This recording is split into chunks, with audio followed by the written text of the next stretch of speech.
I write this introduction now at the end of the 100th day. I wanted to keep a diary to document the events that started all this. History will reflect on this from many perspectives, largely from the soldiers who fought in the war and the politicians who helped destroy this nation. But I wanted my diary to show what really happened, what happened on the civilian level, that is. I wanted them to know the everyday battle Joes had to fight, what ordinary people went through when the world as we knew it ended. I initially started the diary just to have some neat report to write for a future memoir. Perhaps write a paper, get an award. But then it shifted once I knew I might not ever end up writing that memoir. So anyway, this story is written from the perspective of one of the survivors of the dark sky at morning. Day 1. I woke up to my alarm clock's harsh tone. I gripped my pillow, silently wishing that it just automatically shut itself off. A moment later, I turned over and picked up my phone and hit the snooze button. As I did so, the harsh sunlight pierced my eyelids and forced whatever sleep that was left out of me. I turned over again and then sat up. Immediately, the smell of bacon, eggs, and sausage cooking in the kitchen hit my nostrils. I took in a deep breath and rubbed my eyes. After rubbing my eyes, I got out of bed. I slipped on a pair of sweatpants and a blue t-shirt and went out of my bedroom door. My sister, Jessica, who was no older than 17, stood at the stove preparing breakfast with the TV on. "Morning," I said, looking at the food cooking and the plate of eggs steaming on a plate nearby. I looked around and asked, "Which is mine?" "Half is yours. Lizzie and I will share the rest," Jessica replied, gesturing to the plate of eggs. Pointing to the microwave over the stove, she added, "Sausage and bacon is in there." "Thanks," I said, as I went and got my food. As I went and took a seat at the dining room table, my other sister, Lizzie, of 14 years, entered the room looking like she had just woken up herself. Still wearing her pajamas, she took a breath. "Smells good in here," she remarked with a stretch. Jessica pointed her to her food, and Lizzie soon joined me at the table to eat. It wasn't much.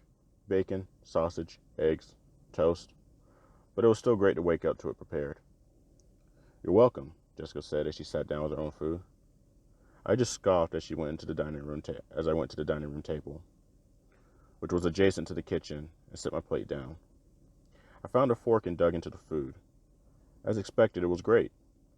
Jessica, the second best cook in the family next to my mom, really knew how to make some good eggs. And speaking of the family, "Where's Mom and Dad?" I asked, looking around the room, noticing how quiet it was. Jessica replied, "They left earlier this morning." "Oh yeah?" I said. I had forgotten that my parents were going out of town, much less leaving so early in the morning. They usually took the weekends to visit our grandfather. Our grandfather, or granddad as we called him, had recently suffered a stroke and was now largely confined to a wheelchair, which naturally made him somewhat dependent. It was weird that I had forgotten already, but after all, since being away at college and just now coming home for the summer, I found myself having to catch up a bit. "So what do you have going on today?" I asked, moving on. "Well, I'm supposed to go to Kathy's house for a sleepover," Lizzie replied, adding, "We've been planning to do this for weeks now."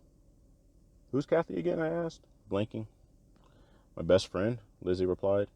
"Geez, it hasn't been that long, you know." "Oh, right," I said. "You need a ride?" "Sure."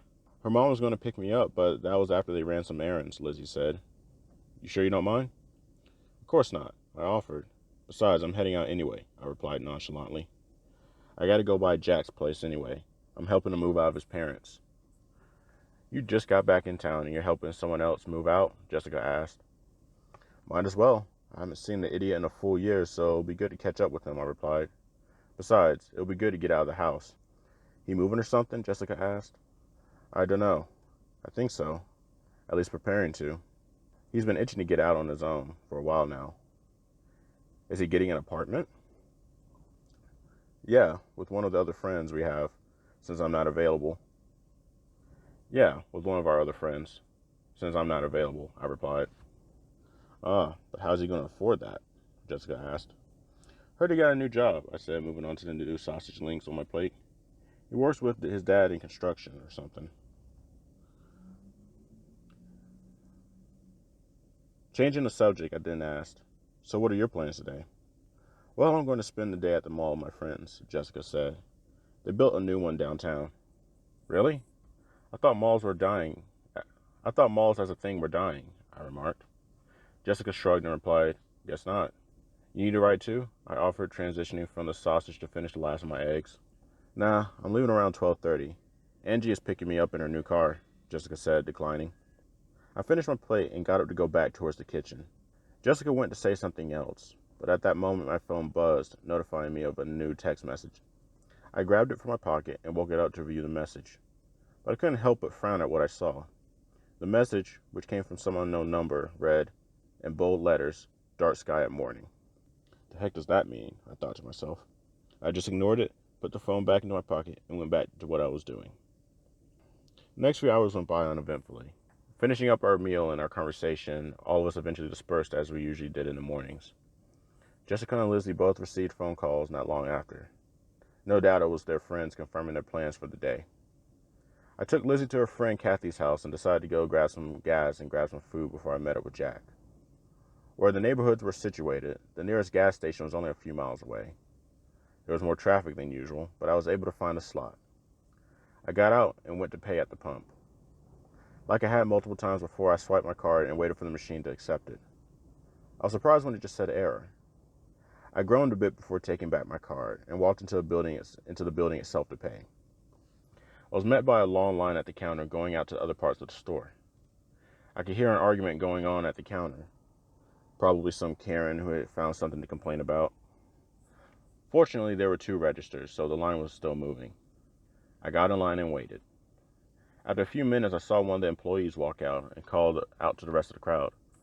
"Folks, our card readers are down. Cash only until we get them back up," she said. Oh crap, I thought to myself. Did I have the cash on me? I immediately checked my wallet and was relieved to find a 20 in one of the pockets. Although relieved, I couldn't help but wonder what had caused the cash readers on both of the pumps and the inside to fail. I guess the system gotta fail sometime, right? I thought to myself. When I finally got to the register, the clerk simply asked me for the pump number and then the amount. "Hey, so what happened to the card readers?" I asked as I handed over the 20. The clerk shook her head. "It's the darndest thing," she said. They were working fine up until now, about an hour ago. Then they crashed. Fortunately, we can still operate the pumps, but our card readers are down, so..." "Is this the only place that has the problem?" I asked. "I mean, the Zaxby's building over there is having the same issue," she replied. "Just came back from lunch over there. One of my girlfriends said it was affecting the Walmart she was at too. Crazy, isn't it?" I nodded in agreement. "Yeah, crazy." She finished the transaction, then handed my receipt. I thanked her before making my way out the car to pump the gas. As I walked, a pit began to form in my gut. Intuition said this wasn't some crazy anomaly. Being a prepper, I knew the signs when something wasn't right. I also knew when things weren't just coincidences. When I finished pumping the gas, I decided to head over to the Zaxby's to get some lunch. Like the gas station, there was a long line there as well. I immediately checked my phone's clock when I walked in. I was supposed to meet up with Jack at 2:30, which meant I had an hour or so before I had to leave. I decided to pop in my headphones and watch some YouTube to kill some time. The first thing that appeared on my watch feed was a live NBC News broadcast. Figuring there was no harm, I hit the video and was immediately greeted by the random headlines. The presidential election, the civil unrest, social injustices, hurricanes threatening both the Gulf and the East Coast, the usual. Being tired of all the political ads and the endless negativity associated with the news, I nearly closed the video until one headline caught my attention. "Banking and communications networks go down across the East Coast." I focused hard on that one. The anchor was talking about how a massive communications blackout was occurring across the eastern U.S. Everywhere from New York to Miami had lost connection. The cause seemed to be unknown, but many weren't thinking it was just a technical failure. It wasn't just a technical failure. Elsewhere, large rolling blackouts were affecting some of the major cities like New York, Chicago, Charlotte, and Washington, D.C. These were caused by sudden failures at electrical substations across the East. I stood in shock at what I was hearing. Despite that, I agreed it wasn't a coincidental failure. This had to be intentional like an attack. As soon as I did, my phone buzzed. I checked it only to find the same message on the screen. Dark sky at morning. I raised an eyebrow. This again? Thinking it was now some sort of prank, I decided to block the number and silence my phone. It didn't matter because it buzzed again shortly after. Looking at it again, I saw it was the same message from the same number. To make matters worse, it turned out that in the time between my last checking it this morning and now, I had received over 50 of these same messages, all reading the same in bold capital letters. I was growing more anxious. I knew this had to be connected. But how? Why? What was going on here? As I debated these things, my phone began to ring. I at first thought it was a spam caller and went to decline until I saw the caller ID. I glanced at my clock. It was 1:30. I then decided to pick it up on the third ring. Hello? Hey, what's up? A familiar voice said. Hey, Jack, what's up? I said. Nothing much, he replied. Are you still coming by today? Yeah, I replied, thinking I had been mistaken about the details of our meetup. I then asked, I thought I was supposed to come by 2:30. Well, I'm probably going to have to cancel. My car is acting up, and it looks like I'm going to have to get it looked at, Jack said. Oh, man, that sucks, I replied nonchalantly. You know what's wrong? I've been having ignition issues for the longest. Probably that. I replied. Good thing I saved up, isn't it, Jack said. There was a bit of a silence, as it took me a little bit to respond. Yeah, sure, I said. Again, Jack paused before asking, Hey, you okay? You seem a bit anxious. Yeah, it's just, have you been getting weird messages lately? I asked him. Jack again paused, looked at his messages, and then said, Well, now that you mention it, I've been getting my phone blown up by this unknown number. Have you been getting them too? My heart skipped a beat. Yeah, I replied. That's kind of freaky, man, Jack said. Freaky doesn't begin to describe it, I replied. Dude, honestly, I think something's up. Or going down. Call it intuition. Really? Like what? Jack was cut off as the line burst into static and then dropped. Hello? Jack? I said, trying to get him back. I looked at my phone screen and ended the call, a bit perplexed to what just happened. I redialed his number and waited as the dial tone went silent and the phone began to ring. A second later, I was greeted by an intercept message telling me the call wouldn't go through. I tried again, getting the same thing. I decided to send him a text message to explain that I couldn't call him back.